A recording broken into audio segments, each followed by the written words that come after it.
Revenge with Karen. I knew something was off when the office smelled too clean. Not Janet from facilities lit a lavender candle again clean. I mean sterile, like a hospital that lost its soul. The kind of clean that warns you, someone wiped more than dust this morning. I was halfway through the lobby with my oat milk latte, trying not to trip in my kitten heels, when I saw the new cleaner. Older guy, gray beard, quiet. Never seen him before.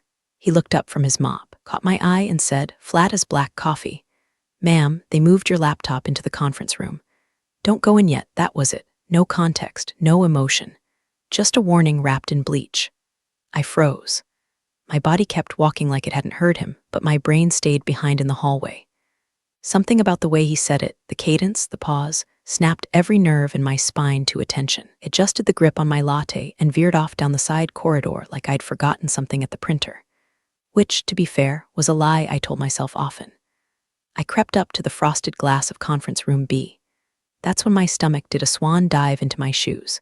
There she was, Aubrey, the VP's daughter. Faux humble blazer, fake modest smile, real snake energy. She was standing at the front of the room, laser pointer in hand, pacing like she'd earned the nerves. But it wasn't the posture that got me. It was the slides, my slides. Same branding, same chart colors, even the same stupid typo I hadn't had time to fix. I'd spelled partnership as partnership on slide 3. I'd made a note to myself last night to fix it before presenting. I hadn't shared that version with anyone. And yet, there it was. Displayed proudly on the wall, bold and bullet-pointed under her name. Should have kicked the door in like a SWAT team and screamed bloody theft. I should have thrown my latte at the projector. Instead, I took one slow breath and walked away. Because if you're going to catch a snake, you don't stomp on the grass. You let it slither into the trap. Hey, quick pause. If you're already hooked, take a second to tap that subscribe button and give this story a like. It helps the channel more than you think and lets us keep bringing you wild tales like this one. Okay, back to the drama. I ducked into the stairwell and pulled out my phone with fingers that felt like frozen twigs. Called IT, asked for a login trail check. Just casual, just curious. Had anyone accessed my drive from an unusual location in the last hour? I followed that up with a just-in-case email to legal. Nothing dramatic, just a little heads up. Hi there, think someone may have used my credentials this morning, maybe from the conference room. Not certain, but I'm not in there. Attached are copies of my project timestamps, just in case. By the time I climbed to the 4th floor, my jaw had locked into a smile I use for funerals and performance reviews. Because I knew, deep down, I knew this wasn't just one presentation. This was a pattern. And Aubrey, little Miss Linked in Nepo Baby, was about to find out she picked the wrong PowerPoint to plagiarize. I didn't move for a full 10 seconds. That's a long time to just stand there. Clutching a latte like a weapon, staring through the warped frost of a conference room window, trying to process the exact moment someone decided to skin you alive and wear your work as a trophy. Aubrey's voice bled through the glass, upbeat, confident, fake as her resume. This approach aligns perfectly with their Q3 pain points, she chirped. My words, my pitch. Word for word in some cases, down to the phrasing I'd been proud of. It spent 3 weeks finessing the tone so it didn't sound too hungry, too junior. And now she was standing there, poaching it in real time. My jaw clenched. My fingers tightened around the cup, the paper hissing under pressure. I wasn't a violent person, but in that moment, the fantasy of storming in and flinging this latte dead center at her smug little face danced through my mind like a damn ballet. But instead, I stepped back. The cleaner was still at the corner, quietly swabbing baseboards like he hadn't just altered the trajectory of my morning with 12 words. Don't go in yet. Not you forgot something or they need you inside, but that, a warning, clear, purposeful. I approached him slowly as if he might vanish if I walked too fast. Why'd you say that? I asked. He didn't look up, just shrugged and muttered, saw some things, figured you'd want to look first. That's all he gave me. I didn't press. Some part of me, primal, bone-deep instinct, already understood. He wasn't guessing. He knew something. And in that weird liminal moment between corporate betrayal and caffeine jitters, I decided to trust a stranger with a mop more than the people in that room. I slid my phone from my coat pocket, fingers moving on muscle memory. I opened my cloud folder and scrolled until I hit the version from 3 nights ago, the one I accidentally exported before correcting the header typo. Partnership rollout, phase 1. Slide 3, there it was. That same typo partnership was now shining on the wall behind Aubrey like a neon scarlet letter. I hadn't shared that version with anyone. Not the VP, not my team, not even my Google Drive, thanks to a sync error I never bothered to fix. That file had lived on my desktop, buried in a folder marked Draft Do Not Use. It should have never seen daylight, which meant one thing: she didn't recreate my work. She stole it, copied it, plucked it from my laptop like a vulture picking flesh, probably while I was in the bathroom or grabbing lunch. And the kicker, she hadn't even bothered to proofread. She thought no one would notice. The arrogance, the entitlement, the amateur hour sloppiness of it all. I leaned back against the cold drywall, mind racing, because this wasn't just about a stolen file. This was about a damn pattern. I started remembering weird moments, times she'd coincidentally had the same phrasing, the same branding styles, the same client intel I'd worked to gather. I'd assumed it was fluke, overlap, hell, maybe even bad luck. But now I saw it for what it was, a calculated pattern of quiet theft dressed up in daddy's connections and fake humility. And I just caught her red-handed with a typo as my smoking gun. I didn't go to HR. I didn't scream. I did what any strategist does when cornered. I started preparing the kill shot. I walked straight past the break room, past my cubicle, past the printer with the jammed tray that had been flashing low cyan for 3 weeks straight. I walked like I had purpose, which, for the first time in a long time, I really did. My fingers were trembling, but not from panic. No, this was something else. That particular brand of tremor you get right before a storm breaks and you realize, not the one stuck under the clouds. You are the storm. I stepped into an unused side office, locked the door behind me, and opened my phone. First stop, IT. I had the direct number saved from back when they botched my second monitor setup and accidentally mirrored my desktop on the CEO's hallway display. That was the week he learned I name my folders Do Not Open, You Nosy Goat. A guy named Derek picked up. His voice still had crumbs of bagel in it. "Kelly," he said, chewing. "Everything all right?" "Sort of," I said calmly. "I need an emergency credential access report. My login, anything accessed in the last 2 hours." Silence. No chewing now. Okay, that's not a normal request. "Something happened? Not sure yet," I said, voice flat. "But if something did, I'd like to know who was holding the knife." He didn't ask more questions. I heard him typing furiously. While he worked, I opened Outlook. New email. Subject: possible credential misuse, FYI only. I typed slow, deliberate, like every word was a chess piece. "Hi there, unclear if this is anything yet, but wanted to flag that I believe someone may have accessed my files without authorization this morning. I noticed content from a local-only backup being used publicly, which was not shared or synced. This may be nothing, but better safe than sorry." Attached, timestamp screenshots, a copy of the original deck file, my own login logs. We'll wait to hear back from IT. Just planting a flag. K attached everything, even the metadata from the file's last open time. Hit send. Then I just sat there, staring at the wall clock, listening to the second hand tick past one lie after another being told in that conference room. I imagined Aubrey's voice, all chipper confidence and borrowed charisma. She didn't even know how much she was overplaying her hand. Don't steal from someone who builds backup plans like spiderwebs. You don't wear someone else's work if you can't walk in their shoes. And I had walked through fire for this project. Late nights, early mornings. I'd babysat internal politics like a toddler with a fork near a socket. I'd massaged the client's shifting concerns through every reorg, every scope tweak. I'd been their human Xanax. And now that we were finally getting in front of the board, Aubrey swoops in with my notes and her $800 flats and expects a standing ovation. My phone vibrated. Derek again. "Hey," he said, "got something weird, go on. Your account logged into the conference room desktop this morning at 6:42 a.m. I wasn't here at 6:42, I said. I was still in bed and then driving. He was quiet again. "I know. It was accessed through the company portal, your credentials. Opened the deck file at 6:47. Uploaded it to the shared network. Nothing else touched, just that." I stared at the floor. "Can you confirm the IP?" I asked. He did. "Internal device. Conference room B, got a timestamp for logout. 7:08, then it just sat idle. Someone must have walked away without logging out." I clenched my jaw. So she snuck in before the cleaners even started, used my credentials to log into that machine, yanked my work straight off my local folder. She probably plugged in a USB. Bold, stupid, sloppy. "Thanks, Derek," I said. "Keep this between us for now." "No problem," he replied. "But good luck." I hung up and stared at the screen.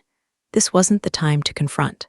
Not yet, because if there's one thing I've learned in corporate America, it's this: never interrupt your enemy when they're making your case for you.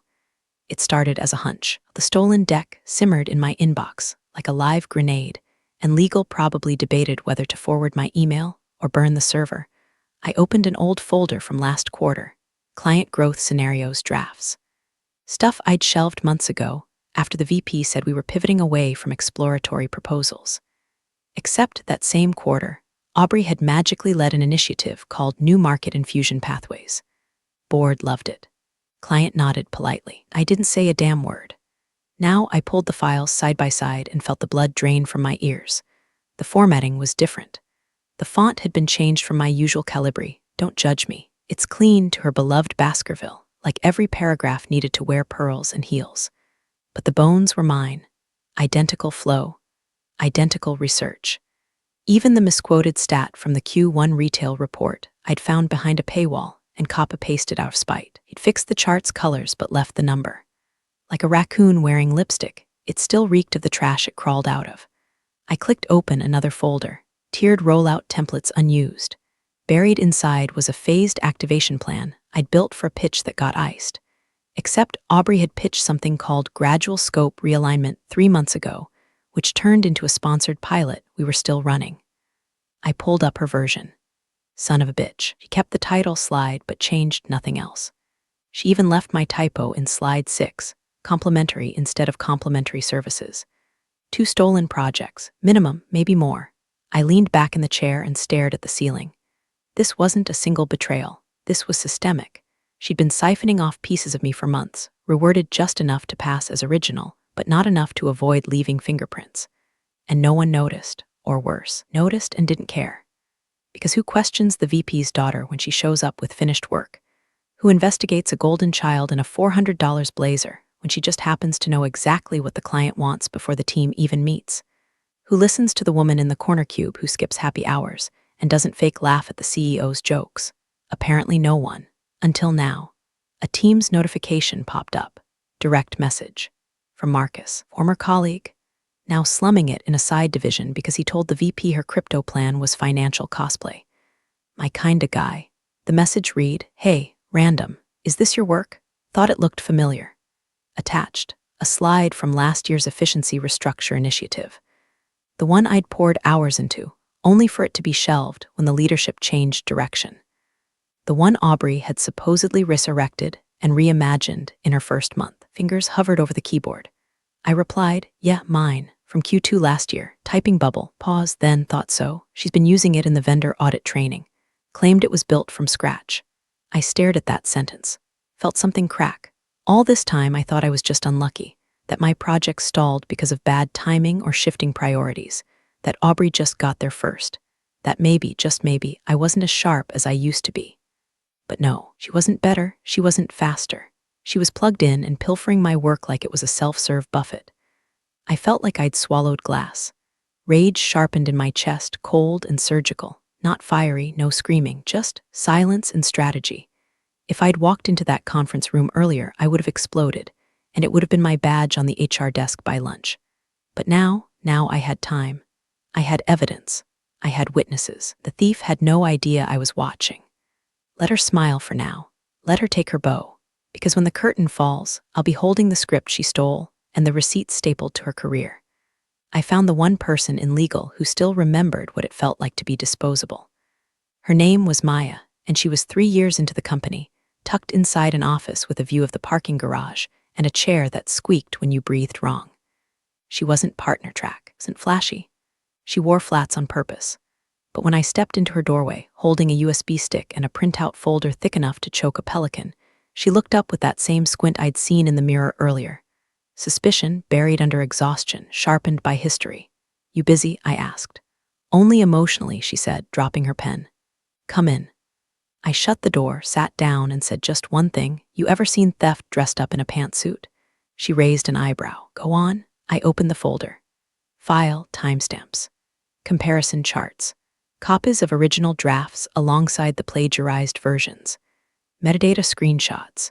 It's email confirming a login at 6:42 a.m. from the conference room terminal, while my phone's GPS pinged me at a Starbucks 10 miles away, even included the typo receipts and Slack messages from past projects showing where I'd workshopped the phrases that were later miraculously discovered by Aubrey in her solo brainstorm sessions. By the time I got to the part where Marcus had DM'd me about vendor training slides that smelled suspiciously like my strategy doc from last spring, Maya's eyes had narrowed to knife slits. "Holy shit," she muttered. "Yeah, this is not just a one-off." "Correct. Have digital and anecdotal proof for 3 separate thefts. 4, if you count the vendor deck. 5, if we look at that market mapping initiative she pitched last August. I found my regional data in it this morning." Maya leaned back, rubbing her temples. "Okay, I need a minute." She didn't ask me why I hadn't gone nuclear, why I hadn't burst into the conference room mid-presentation and dragged Aubrey offstage by her hair extensions. She knew, we both did. It's a script for people like us. Lash out, look unstable, get labeled difficult, and end up with a polite exit package and a reputation for being too intense. That's what they count on. Instead, I handed her the USB. "You start the clock," I said. "I'll stay quiet." She nodded, already clicking through files. "We'll open a silent audit, no alerts. Just a chain of custody trace for all assets tagged to her folder since May." "You'll find a lot," I said. "Believe you?" There was a pause. Then she added, "You know this could get messy. I'm counting on it." I left her office and walked slowly back to my desk, every step echoing like it was being recorded. That same cleaner passed me in the hallway again. He didn't say anything this time, just nodded once, like he knew something had shifted. IT emailed again 30 minutes later. Derek confirmed my credentials had also been used on a cloud sync tool at 6:48 a.m. Attached the log. The sync was labeled K. Romero Client Pitch Finalv 2 and had been pushed to Aubrey's folder. "Just thought you'd want to know," he wrote. "Weird how that works." I didn't respond. I just sat there at my desk pretending to scroll through a shared doc, heart thudding beneath a mask of calm. Because now they were documenting it. Not just me, not just my word, but logs, emails, internal systems, machines that don't forget. And somewhere down the hall, Aubrey was probably finishing her kwasa and enjoying the glow of a successful theft, completely unaware that she'd already tripped the wire. They told me to stay quiet for now, so I smiled and waited for the rope to tighten. Applause sounds different when it's meant for your work but not your name. It's muffled, hollow, like clapping underwater or in a dream where your mouth won't move. I stood in the side hallway, behind the frosted glass, watching Aubrey take a gracious little bow like she was accepting a Nobel Prize in professional cosplay. Her laser pointer dangled between her fingers like a cigarette, her tone breezy, smug, manufactured. The board chair leaned forward, nodding with the practiced politeness of someone used to being impressed on schedule. "Brilliant clarity," he said. The VP beamed like a proud stage mom. She really stepped up this quarter. No mention of collaboration, no nod to the team. No trace of the woman who actually bled over that deck for 3 months, while Aubrey was busy getting her headshots retouched for internal comms. I had one hand braced on the wall, nails digging into the drywall, the other gripping my phone like it was the last thing tethering me to logic. The rage wasn't hot, it was glacial. The kind of cold that slows your breathing, that sharpens your vision until you're seeing through people instead of at them. Didn't know I was watching, or maybe they did and just didn't care. I scanned the room like a sniper. Board members, bored but pretending not to be. Couple of VPs checking their phones under the table. One client rep, Jane, I think, leaning forward like she actually gave a damn. Then my eyes caught on Colin, director of strategy. One of the few execs who never laughed at Aubrey's jokes. He sat still, arms crossed, lips pressed in a tight line. Not disapproving. Not impressed either, just off, watching her too closely. Head tilted, like a man staring at a jigsaw puzzle with one piece jammed and upside down. Aubrey kept talking. And with this tiered outreach model, well, let's just say we'll be turning client churn into client charm. I almost gagged. That line was mine, damn it. I'd thrown it in during a late-night revision sprint as a joke. The fact that she recycled it as her closer made my skin itch. She finished, the VP stood to initiate a round of applause. People clapped. People always clap. They clapped when the vending machine ate my lunch request and spit out 2 hot chocolates. It's reflex. They started wheeling in the catered lunch. Charcuterie trays, shrimp skewers, mini sliders with aioli drizzle that probably cost more per unit than my entire breakfast. I stood there, invisible, watching the celebration of my intellectual kidnapping unfold like a wedding reception for an arsonist. Still no mention of my name. Not a whisper. Not a passing shout out to the team, not a humble nod to the research legwork. Nothing. And here's the thing, I wasn't expecting a parade. But silence, from people who knew, who'd seen my deck formats in half a dozen other presentations over the past year, who'd complimented my insights on calls. That's silence. That's worse than betrayal. That's complicity. Maya pinged me during the reception, just a single message. Audit initiated, confirmed metadata matches. Sit tight, I typed back, watching the show. Curtains about to fall. Colin stood slowly and left the conference room, walking past where I stood. He didn't make eye contact, but I saw his jaw twitch. He knew. Maybe not everything, but enough. Enough to sense that the script felt plagiarized, even if he couldn't name the author. I didn't stop him, didn't pull him aside, didn't need to. Let them have their lukewarm shrimp. Let them toast the queen of counterfeit. The applause wouldn't last.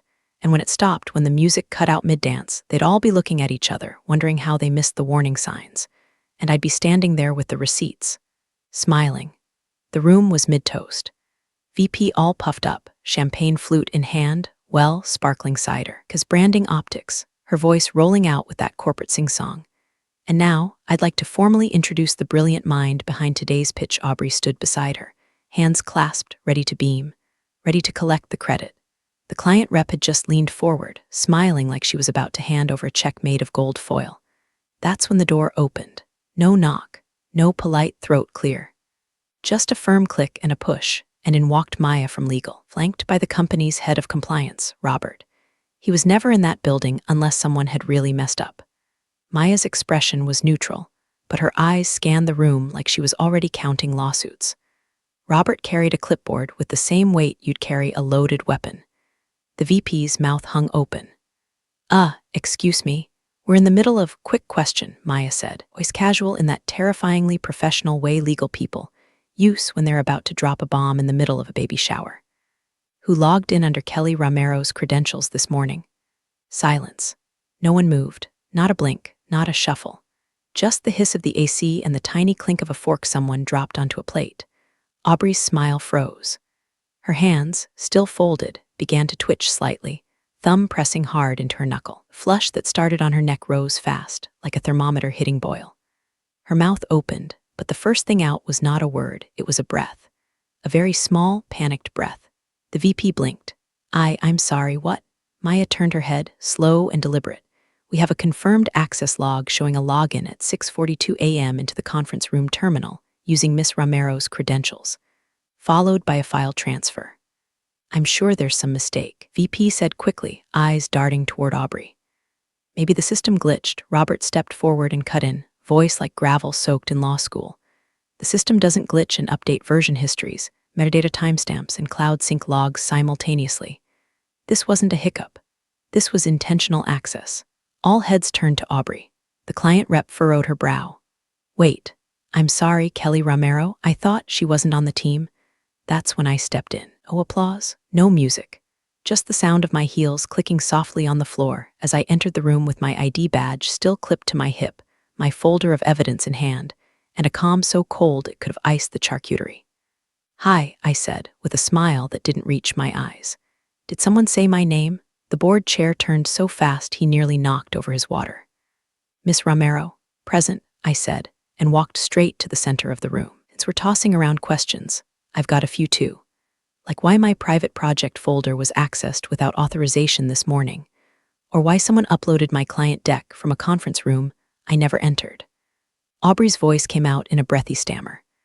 There must be some confusion, I thought. Maybe the files were, you thought what? I said, not raising my voice. That the laptop fairy just leaves perfectly formatted pitch decks in public folders now. Maya held up her clipboard. Just to clarify, we've matched the file hash to Kelly's local desktop folder. It's not a shared document, not emailed, not uploaded. The only possible access path was direct login from her workstation credentials. The VP tried to step in, her voice shrill.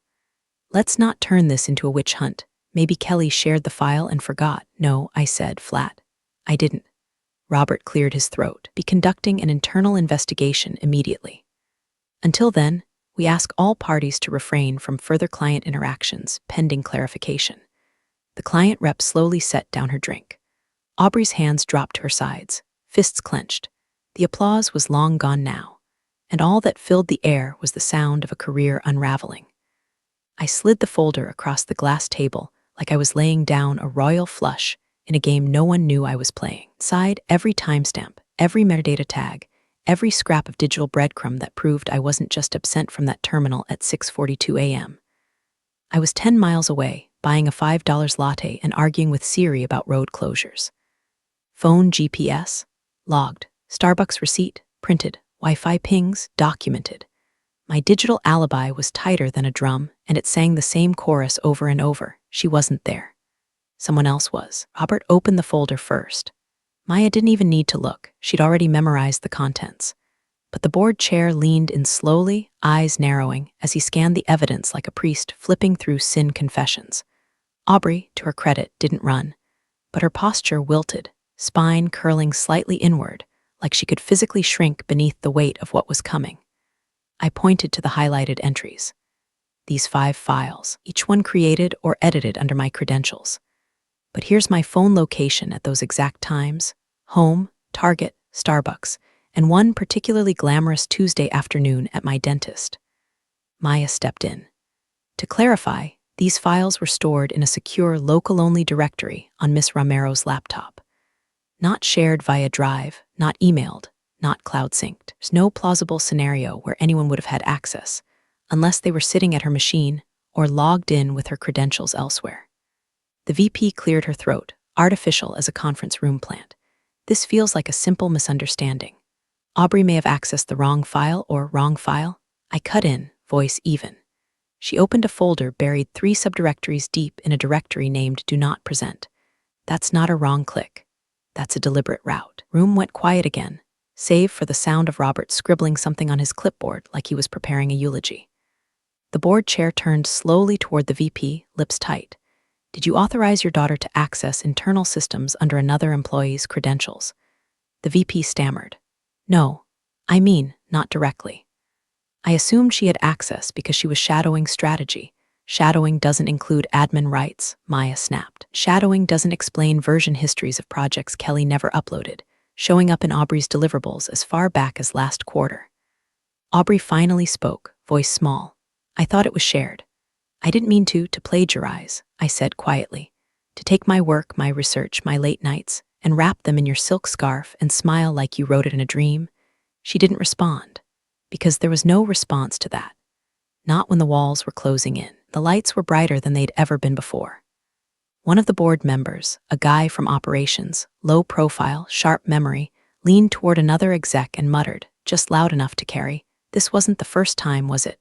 The words hung there, thick and damning. The board chair looked at the VP like a parent who just found out their kid had been shoplifting. We'll continue this discussion in a closed session. Which, in board speak, is the corporate version of being told to pack your desk. The VP opened her mouth again, but the chair raised a hand, silencing her. We'll be reviewing all strategy submissions from the past year. All of them. Aubrey's lip trembled. I just stood there, calm and composed, while the house of cards they built on my back finally started to collapse. And for the first time in months, I didn't feel like I was holding it up alone. By 3 o'clock, catered lunch was cold and untouched, except for a few brave shrimp skewers clinging to dignity on limp napkins. The conference room, once full of clapping and curated smiles, had gone silent, like someone pulled the plug on a reality show mid-season. I watched from my desk as HR flanked Aubrey on either side, one of them clutching a manila envelope, the other holding her company-issued laptop like it might bite. She kept her eyes low, ears either already cried or carefully stored for more sympathetic audience. There was no grand speech. No, this isn't fair, or you'll regret this. Just the soft click of her heels and the sound of her privilege being quietly rolled out the door on the wheels of a company-issued laptop bag. The VP didn't get an escort. She got an email. I watched her expression shift in real time as she read it, first confusion, then panic. That professional calm people paste on when they're drowning in a sea of their own bad decisions. She didn't storm out. She just stood up, nodded once to no one in particular, and left her office door swinging behind her. No goodbye, no defense. Just the exit of someone who finally realized the family name didn't come with an immunity clause. A few minutes later, my inbox pinged. Subject: Board request strategic review. I walked in without knocking. We're seated, scattered, but alert, that peculiar boardroom energy somewhere between a promotion and a firing squad. The board chair motioned to the seat across from him. I sat, still composed, though my pulse was knocking like a drummer behind my ribs. He didn't waste time. Miss Romero, first, let me apologize. This should never have happened. I nodded once. Thank you. We've reviewed the evidence. Legal has completed the audit. Your documentation was thorough. Word made me smile, just barely. I try. You are being reinstated immediately as the lead on the Fortune 100 pilot. Effective today. Understood. He exchanged a glance with the woman beside him, SVP of Strategy. She leaned in. We'd also like to discuss fast-tracking your promotion. We've needed someone permanent in Director of Strategic Growth for a while. After this, we know who that should be. I felt it then, not vindication, not joy, just a deep, anchored quiet. Like something had been leveled inside me. Not rebuilt yet, but cleared.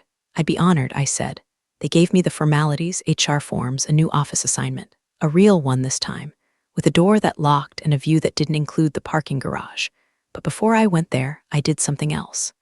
I walked back to conference room B. The air still held a trace of cologne and embarrassment.